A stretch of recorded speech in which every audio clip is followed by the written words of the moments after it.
आज हम लोग देखेंगे रिमाइंडर थ्योरम का पार्ट 2 में क्वेश्चन देखेंगे कि क्वेश्चन किस तरह से पूछा जाता है रेलवे ग्रुप डी में। देखिए मेरा पहला क्वेश्चन क्या किया है, 2 के पावर 10 लाख को 7 से विभाजित किया जाए तो शेषफल क्या बचेगा। ये सब क्वेश्चन रेलवे ग्रुप डी में पूछा गया है, वही क्वेश्चन है। ठीक है, तो देखिए 2 के पावर 10 लाख दिया हुआ है। देखिए इकाई, दहाई, सैकड़ा, हजार, 10,000, लाख, 10 लाख, 6 जीरो, 3, 4, 5, 6 भागा 7 ये दिया हुआ है। तो हमें पता है कि 2 के पावर क्यू करेंगे तो 8 आ जाएगा और 8 में 7 से भाग देंगे तो 1 आएगा। तो इस 2 को क्या करेंगे, क्यू बना देंगे, यानी 2 के पावर क्यू। तो यहाँ पर पावर में क्या बचेगा, यदि इसको भागा देंगे 3 से तो 3 तिहाई 9, 3 तिहाई 9, 3 तिहाई 9, 3 और 3 पड़ेगा 3, इस तरह से बटे 7। अब देखिए 2 के पावर क्यूब में पावर कितना लिख दिए हैं, 3,33,333। यदि 2 इसको क्या करेंगे, क्यूब में करेंगे तो यहाँ पर क्यूब कर दिए तो यहाँ पर पावर में कितना बचेगा, 3,33,333 और 3 से गुणा करेंगे तो 9,09,999 बचेगा। फिर भी 1 2 बच जा रहा है, तो इसको क्या करेंगे, हम इसको यहाँ 1 2 लिख देंगे, तभी ये यहाँ पर 10 लाख आएगा। ठीक है ना। अब 2 के पावर क्यूब का 8 हो जाएगा, ये कितना है, 3,33,333, यानी 6 3, 1 2 3 4 5 6 गुने 2 बटे 7। 7 से इसको भागा देंगे तो एक रिमाइंडर मेरा बचेगा, यानी 1 के पावर 3 3 3 3 3 3 गुने 2, क्योंकि 7 से भागा देंगे 2 में तो 2 ही आएगा। अब 1 के पावर चाहे जितना भी रहे 1 ही आएगा। अब 1 में 2 से गुना करेंगे तो मेरा 2 आ जाएगा, यानी मेरा रिमाइंडर कितना आ गया, 2 आ गया। ये मेरा आंसर हो गया। ये पावर को तोड़ करके देखना पड़ेगा कि मेरा एक्स्ट्रा 2 कितना बच रहा है, उसको बाहर लिखना ही पड़ेगा, तभी ये मैथ बनेगा, अन्यथा नहीं बनेगा। देखिए ऑप्शन में 1 भी दिया हुआ है, 3 नहीं के साथ 2 के पावर क्यूब बना दिया, बाकी छोड़ देना। यहाँ 10 लाख दिया हुआ है, इसको 10 लाख पावर में बनाना पड़ेगा। तो यहाँ 3,33,333 है, तो 1 2 बच जा रहा था, 1 2 को यहाँ लिख देंगे, यानी कि फाइनल आंसर मेरा कितना गया, 2, यानी ऑप्शन नंबर बी मेरा आंसर हो गया। देखिए दूसरा क्वेश्चन क्या कर रहा है, शेषफल ज्ञात करें यदि 37 के पावर 1000 को 9 से विभाजित किया जाए। तो देखिए ये तो सिंपल है, 37 के पावर में दिया हुआ है 1000, 9 से भागा देना है तो क्या होगा, 9 चौको 36, 9 से भागा देंगे 37 में, 9 से भागा देना है तो कितना जाएगा, 4 मरतबा 36, तो 1 घट के आएगा, यानी कि क्या हो जाएगा, 1 के पावर 1000। अब 1 के पावर 1 जितना रहे हमेशा तो 1 ही आएगा, यानी ये मेरा रिमाइंडर आ गया 1 आंसर, यानी ऑप्शन नंबर ए मेरा आंसर हो गया। ये तो सिंपल दिया हुआ था। तीसरा क्वेश्चन क्या कर रहा है, यदि 65 के पावर 99 को 11 से विभाजित किया तो शेषफल कितना होगा। देखिए 65 के पावर 99 को 11 से विभाजित करेंगे तो रिमाइंडर मेरा क्या बचेगा, ये क्वेश्चन पूछ रहा है। 11 हम बोले हैं कि प्लस में 1 लाएँ या माइनस में 1 लाएंगे, लाने की कोशिश करेंगे तो मेरा क्वेश्चन बन जाएगा। तो 11 छक 66, अब 65 में से 66 को घटाना तो माइनस में 1 आएगा, माइनस में 1 के पावर में 99। अब देखिए क्या है, माइनस है 1 है, अब पावर में क्या है 99, 99 क्या है, ऑड संख्या है, यानी विषम संख्या। जब विषम संख्या रहेगा अब माइनस रहेगा तो साइन हमेशा माइनस का हो जाता है, 1 के पावर चाहे जितना रहे 1 ही आएगा। ये तो मेरा आंसर होगा नहीं क्योंकि ये माइनस में है। हमने किससे डिवाइड किए हैं, मेरा फाइनल एंड रिमाइंडर जो आएगा -1 जिससे भाग दिए हैं उसको इसमें क्या करेंगे, ऐड कर देंगे। तो मेरा कितना आ जाएगा, सॉरी 11 होगा। अब क्या करेंगे, 1 घटा देंगे 11 में से, तो क्या बचेगा, 10 बचेगा। तो ये मेरा आंसर हो गया, यानी ऑप्शन नंबर डी।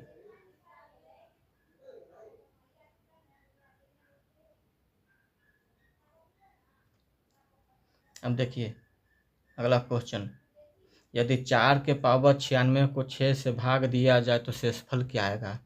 देखिए एक क्वेश्चन देखते हैं यहाँ से एग्जाम्पल के द्वारा। 4 के पावर 1 को भागा देते हैं 6 से, तो रिमाइंडर मेरा 4 आएगा। 4 के पावर 2 है, भागा 6 है, तो 4 चौको 16, 16 में भागा देना है 6 से, तो 6 दूना 12, तो 4 ही आएगा। 4 के पावर क्यू मेरा कितना हो जाएगा, 64 हो जाएगा। 64 से यदि 6 से भागा देंगे, 64 को 6 से भागा देना है, तो कितना आएगा, 6 कम 6 कर जाएगा, 4 आ जाएगा।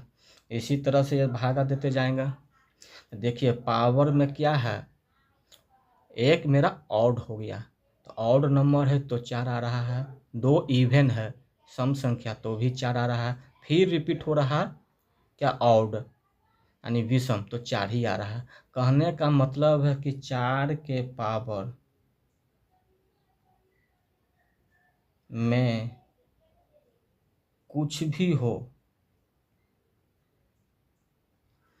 6 से भाग देने पर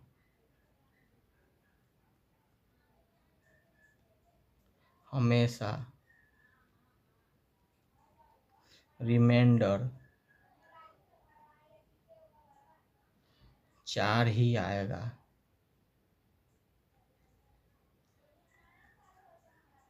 जैसे कि देखिए 4 के पावर 96 दिया हुआ है, भागा 6 है, तो इसका रिमाइंडर कितना लिख देंगे, 4।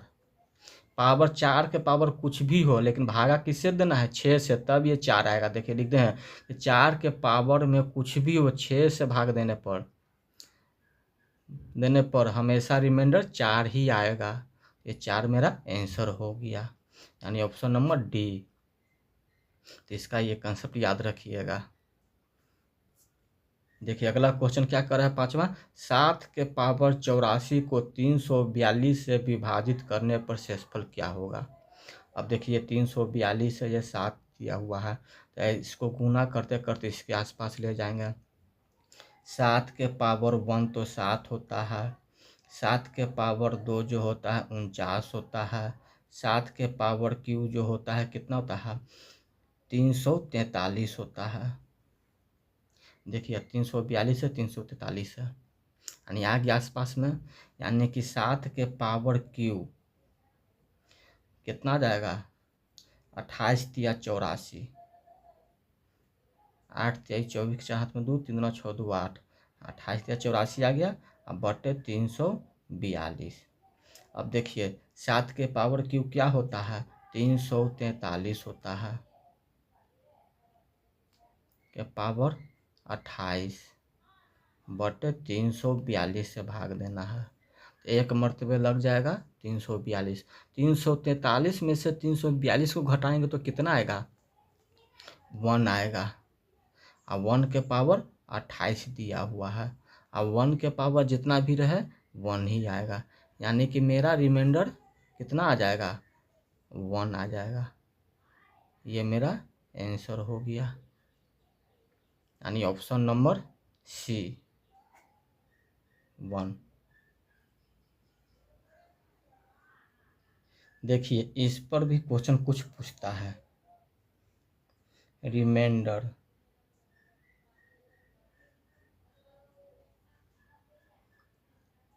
रूल्स रिलेटेड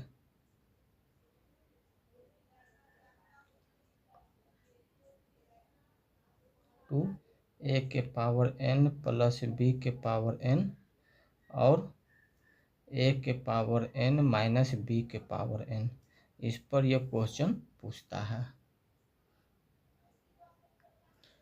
देखिए इसमें पहला कंसेप्ट क्या है, ए के पावर n प्लस बी के power n is always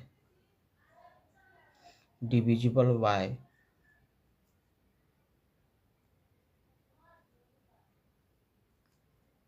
a plus b when n is odd number.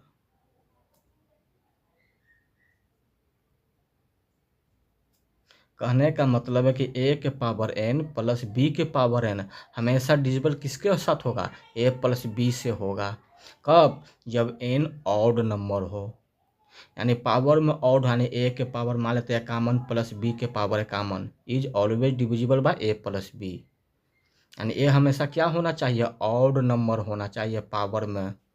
जैसे मान लेते हैं 7 के पावर है कॉमन प्लस 5 के पावर है कॉमन, किससे डिविजिबल होगा? तो a प्लस बी से, यानी 7 और 5 12 से वो डिविजिबल होगा। इसी तरह से ये दूसरा कंसेप्ट है। दूसरा क्या होता है? a के पावर n माइनस b के power n is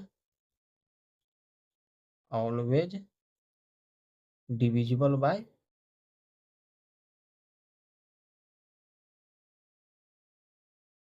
a plus b where n is even number.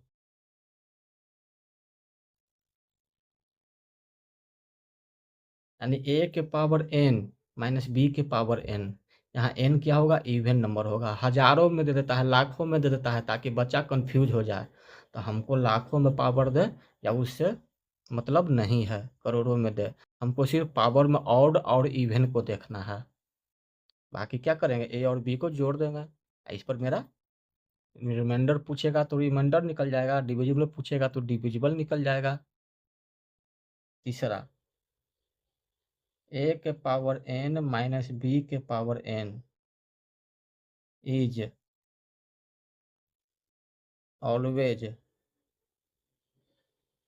Divisible by a minus b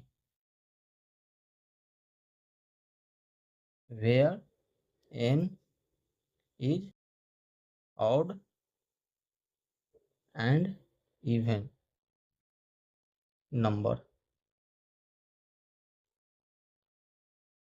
देखिए a के पावर n माइनस b के power n is always divisible by a minus b. यहाँ a minus b है, confuse मत होइएगा। यहाँ a plus B है, यहाँ a प्लस बी है, दोनों प्लस है, लेकिन इसमें ऑड है, इसमें इवन है। यहाँ पर प्लस है, यहाँ माइनस है। देखिए यहाँ माइनस दिया हुआ है, यहाँ भी माइनस है। इस देखिए माइनस वाला माइनस से कब डिवाइड होगा? जब पावर में ऑड रहे या इवन रहे, उससे हमको कोई मतलब नहीं है, बस ये डिविजिबल होगा। जैसे क्वेश्चन दे देता है, देखिए एग्जाम्पल, यानी क्वेश्चन दे देगा, क्वेश्चन दे देगा आपका, फाइंड द रिमाइंडर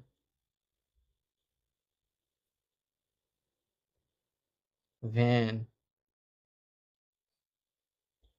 15 के पावर 23 प्लस 23 के पावर 23 इज डिविजिबल बाय 19। अब देखिए क्या कर रहा है? फाइंड द रिमाइंडर व्हेन 15 के पावर 23 प्लस 23 के पावर 23, यदि किसको से डिवाइड करना है? 19 से। यानी इसका स्ट्रक्चर बना दीजिए, 15 के पावर 23 प्लस 23 के पावर 23 ब्रैकेट में है, ये भागा देना है 19 से। अब देखिए ये मेरा 15 ए हो गया, 23 मेरा बी हो गया। ये पावर में दोनों सेम सेम होना चाहिए, यानी ये भी एन, यानी ए के पावर एन प्लस में है बी के पावर एन है। अब ऊपर में देखिए ए के पावर एन प्लस बी के पावर एन किससे डिविजिबल होगा? प्लस है यहाँ पर, देखिए तो प्लस है, तो प्लस वाला यही है पहला कंसेप्ट, ए के पावर एन प्लस बी के power n always divisible by a plus b when n is odd number. देखिए जो एन है मेरा पावर में 23 है, वह क्या है? ऑड तो ही दिया हुआ है, ऑड है, यानी किससे डिविजिबल होगा? ए प्लस बी से। यानी ए का मान मेरा कितना है? 15 है, प्लस 23 से दोनों को जोड़ देंगे तो ये 38 से डिविजिबल हो जाएगा। जब ये 38 से डिविजिबल है, पूछ रहा है कितना से, 19 से, तो 38 का फैक्टर से भी ये डिविजिबल होगा। 38 के फैक्टर निकाल देंगे। 38 का यदि फैक्टर निकालते हैं तो 2 × 19, यानी 2 से भी ये डिविजिबल होगा, ये 19 से भी डिविजिबल होगा। और जब पूरा पूरा भाग लग जाएगा, देखिए जब कोई पूरा पूरा भाग लग जाएगा, डिविजिबल होगा, तो इसका रिमाइंडर कितना होता है, 0 होता है। देखिए आपको जोड़ने पर जो है ज़्यादा आएगा, जिससे भाग देना है उसे ये ज़्यादा आएगा जोड़ने पर, घबराना नहीं है, उसका फैक्टर तोड़ दीजिए। अब फैक्टर तोड़ने पर यदि आता है तो उसे क्या हो जाएगा, हमेशा पूरा पूरा डिविजिबल हो जाएगा। मान लें कि 38, इसको जोड़ने पर आ जाता कुछ और आता, मान लें कि 56 आता या 76 आता, 76 आता। अब ऑप्शन में तो या देखिए प्रश्न में तो 19 दिया हुआ है, तो 76 का फैक्टर तोड़ेंगे, 4 × 19, यानी 4 से डिविजिबल भी होगा, 19 से भी डिविजिबल होगा। तो उसी तरह यहाँ पर दोनों को जोड़ने पर कितना आया, 38, तो 38 आया है, तो 38 से तो डिविजिबल होगा ही होगा ये मेरा, साथ ही साथ 38 का फैक्टर से भी डिविजिबल होगा। 38 का फैक्टर कितना था, 2 × 19, यानी 2 से भी डिविजिबल है, 19 से भी डिविजिबल है। जब यानी पूरा पूरा भाग लग जाएगा, जब पूरा पूरा भाग लग जाता है तो उसका रिमाइंडर कितना आता है, 0 होता है। यानी कि 15 के पावर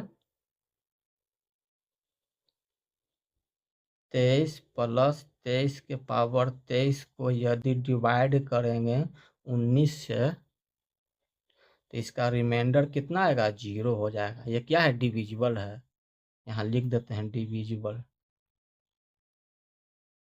डिविजिबल है यानी पूरा पूरा भाग लग जाता है, तो रिमाइंडर कितना आएगा, 0 आएगा। देखिए अगला क्वेश्चन हम लिखते हैं, दूसरा क्वेश्चन कह देगा कि 4 के पावर 61 प्लस 4 के पावर 62 प्लस 4 के पावर 63 4 के पावर 64 इज डिविजिबल बाय।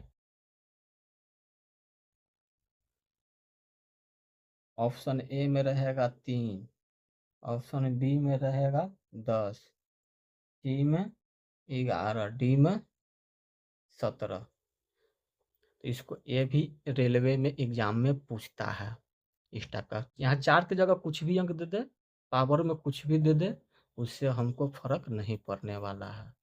अब कह रहा है किससे डिविजिबल है, तो ये तो ए के पावर एन माइनस बी के पावर एन के फार्मूला पर तो नहीं है। तो क्या करेंगे, सबसे लोएस्ट पावर वाला को कॉमन ले लेते हैं, यानी कि 4 के पावर 61 को कॉमन ले लिए, तो यहाँ से 4 के पावर 61 निकल गया तो एक बचेगा। यहाँ 4 के पावर 62 है, 4 के पावर 61 निकल गया तो एगो 4 यहाँ बच जाएगा। यहाँ 63 है, गुना में पावर जुटता है, तो 4 के पावर 61, तो 4 के पावर 2 यहाँ बच जाएगा, तो ना 2 जोड़ेंगे तो 63 हो जाएगा, 4 के पावर 2, यहाँ 4 के पावर 1 कर देते हैं। यहाँ 4 के पावर 64 है, 61 को निकल गया तो क्या वो बचेगा, 4 के पावर 3। अब 4 के पावर 61 गुण इंटू 1 प्लस 4 प्लस 16 प्लस 64, अब इसको जोड़ देना, यानी कितना हो जाएगा, 4 के पावर 61 गुण 4 1 5 16 5 21, 21 और 64 81 85, यानी कि कितना हो जाएगा, 4 के पावर 61 गुने 85। अब देखिए इससे हमको पावर वाला से मतलब नहीं है, 85 से मतलब है। 85 का फैक्टर तोड़ेंगे, 85 तो ऑप्शन में नहीं दिया हुआ है। देखिए 85 तो मेरा ऑप्शन में नहीं दिया हुआ है, तो 85 से तो डिविजिबल होगा ही होगा। साथ ही साथ 85 का जो भी फैक्टर आएगा, 5 × 17, 17×5 = 85 होता है, तो 5 से भी ये डिविजिबल है। 5 से भागा दीजिए, देखिए 5 से पूरा पूरा कट जाएगा। और 17 से भी डिविजिबल है, देखिए 17 से, 17×5 = 85। अब ऑप्शन में आप मिलाइए, 5 दिया हुआ है कि 17 दिया हुआ है। यदि 5 दिया हुआ होगा तो 5 मेरा आंसर होगा, 17 होगा तो 17 आंसर होगा, और दोनों होगा तो अब मेरा दोनों करके आंसर देगा। ए और बी, मान लेते हैं एक में दे देगा 5, बी में दे देगा 17, तो ए एंड बी दोनों इस तरह से रहेगा। और ए ए हो गया, बी हो गया, ए एंड बी दोनों सी में, ठीक है। और डी में भी कुछ दे देगा, डी में कुछ दे देगा, मान लेते हैं कुछ भी दे देगा, 18 17 मान लेते 18 दे देगा। तो मेरा 5 से भी डिविजिबल है, 17 से भी डिविजिबल, यानी दोनों से डिविजिबल है, यानी मेरा सी मेरा आंसर हो जाएगा। तो यहाँ पर हम देखेंगे कि 85 का फैक्टर से भी डिविजिबल है, यानी 5 और 17 से भी, 85 से भी डिविजिबल है, 5 से भी डिविजिबल है और 17 से भी डिविजिबल है। मेरा ऑप्शन में 17 दिया हुआ था, 17 मेरा आंसर हो जाएगा, यानी ये 17 से ये डिविजिबल है, मेरा आंसर ये हो जाएगा। इस टाइप का भी एक क्वेश्चन बनता है, आप लोग बनाइए। देखिए तीसरा क्वेश्चन लेकर के चलते हैं, निकालते हैं द रिमाइंडर।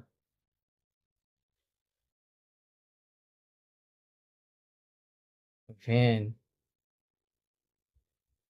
12 के पावर 13 प्लस 23 के पावर 13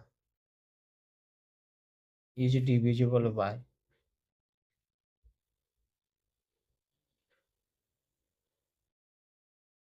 11। अब देखिए क्या कर रहा है, 12 के पावर 13 प्लस 23 के पावर को 13 को डिवाइड करना है किससे, 11 से। तो रिमाइंडर मेरा कितना आएगा। अब देखिए ये मेरा ए हो गया, ये मेरा बी हो गया, ए के पावर एन, एन है तो एन मेरा क्या है, ऑड में है, प्लस वाला है, ठीक है, प्लस वाला है। तो किससे डिविजिबल होगा, यानी ए के पावर एन प्लस बी के पावर एन किससे डिविजिबल होगा, ए प्लस बी से डिविजिबल होगा। जहाँ एन बराबर क्या होगा, ऑड हो जाएगा, यानी ए प्लस बी से डिविजिबल होगा। तो ए और बी को ऐड कीजिए, यानी कि 12 प्लस 23, इन दोनों को ऐड करेंगे तो 5 35 आता है। तो 35 से तो डिविजिबल होगा। अब 35 का फैक्टर तोड़ते हैं तो 7 × 5, देखिए ए के पावर एन प्लस बी के पावर एन का डिविजन किससे, ए प्लस बी। हमने फार्मूला पता है, पहला ही फार्मूला है जहाँ एन ऑड है। तो 12 प्लस 23 इन दोनों को क्या कर देंगे, जोड़ देंगे। 35 से तो डिविजिबल है, लेकिन 35 से हमको डिवाइड नहीं करना है, किससे डिवाइड करना है, 11 से। अभी दोनों जोड़ कर आ गया 11, सॉरी 35। तो 35 को यदि डिवाइड करते हैं 11 से तो 3 मरतबे लग जाते हैं, 11 या 33, 35 में से 33 घटाएंगे तो कितना आएगा, 2, यानी कि रिमाइंडर मेरा कितना आ गया, 2, यानी ये मेरा आंसर हो गया। 35 से डिविजिबल तो होगा, लेकिन 35 से डिवाइड नहीं करने के लिए बोल रहा है, 11 से डिवाइड करने के लिए बोल रहा है। तो जो दोनों को जोड़ कर आएगा, फिर उन दोनों को क्या करेंगे, 11 से जिस जो प्रश्न में जिससे डिवाइड करने के लिए कहेगा उसे डिवाइड कर देंगे, जो रिमाइंडर आएगा वो मेरा आंसर हो जाएगा। आगे देखिए एक होता है विल्सन थ्योरम। देखिए विल्सन थ्योरम,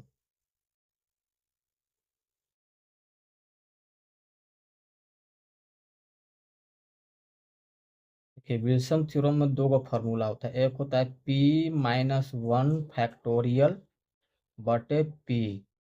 तो इसका रिमाइंडर जो होगा हमेशा P-1 होगा, जहाँ P is a prime number.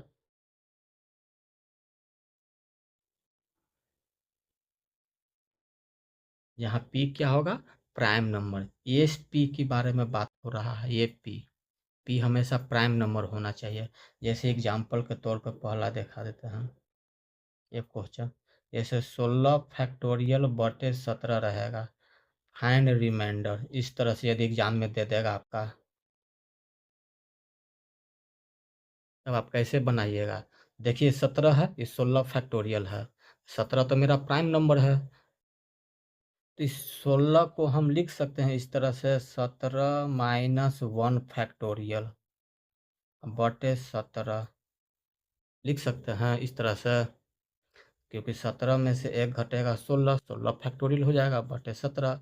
अब देखिए 17 आ गया, फार्मूला पर सेट हो गया, यानी पी का मान मेरा कितना हो गया, 17। तो इसका रिमाइंडर जो होगा कितना होगा, P-1, यानी कि 17-1 यानी कि 16, इसका रिमाइंडर आ जाएगा। तो इस फार्मूला को आप याद रखिए, इसी को क्या कहते हैं, विल्सन थ्योरम कहते हैं।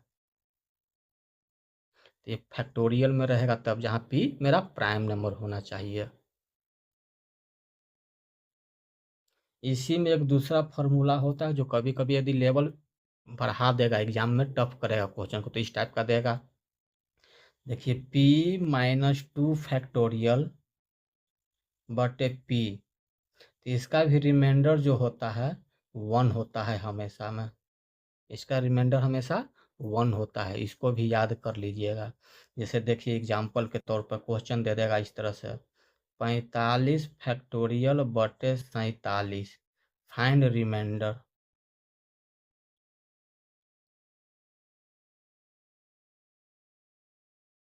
अब देखिए 45 से 47 दोनों के में अंतर कितने का है, 2 का है, यानी विल्सन थ्योरम का दूसरा फार्मूला लगेगा। यानी इसको लिख सकते हैं इस तरह से, 47 माइनस 2 फैक्टोरियल बटे 47। अब देखिए फार्मूला पर मेरा सेट हो गया है, तो रिमाइंडर इसका हमेशा कितना देगा, 1 आएगा।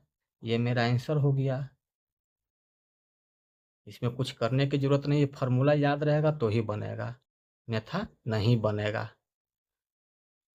इतना आज बता दिए हैं, अब इस पर आप रिमाइंडर थ्योरम का कोई भी क्वेश्चन बनाइए, आपका बन जाएगा। ठीक है। आप वीडियो को आपको लोग ज़्यादा से ज़्यादा लाइक कीजिए, सब्सक्राइब कीजिए और शेयर कीजिए, सपोर्ट कीजिए। सपोर्ट नहीं कर रहे हैं आप लोग, इतना मेहनत कर रहे हैं।